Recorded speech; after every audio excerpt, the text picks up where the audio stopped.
Hi, this is Chris from Total Parts Plus, and today we have a 2014 Ford Territory TS, stock reference number 5334. This shape runs from the 4th month 2011 through to the 12th month 2016. It has a 2.7 litre V6 turbo diesel engine backed by an automatic rear-wheel drive transmission. 2.7 litre V6 turbo diesel engine. With the left front 18-inch factory alloy mag with a good tyre. Left power door mirror has some scratches on the cover.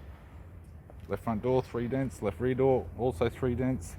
Left rear 18-inch factory alloy mag with a good tyre. We have the left-hand tail light, tidy rear bumper cover with a cutout for the tow bar, factory fitted tow bar supplied with all bolts, brackets and loom. Tailgate appears to have no damage. Right-hand tail light, right rear 18-inch factory alloy mag with a good tyre. Both right-hand doors appear to have no damage. Right power door mirror and a right front 18-inch factory alloy mag with a good tyre. We have the driver's side door trim, power window master switch. This vehicle is fitted with black leather and cloth interior. Auto type console, automatic gear shifter, touchscreen CD player, interior mirror, courtesy lamp, sunglass holder type, left hand sun visor, right hand sun visor, instrument cluster, and a tidy 4-spoke leather steering wheel with cruise audio and phone buttons.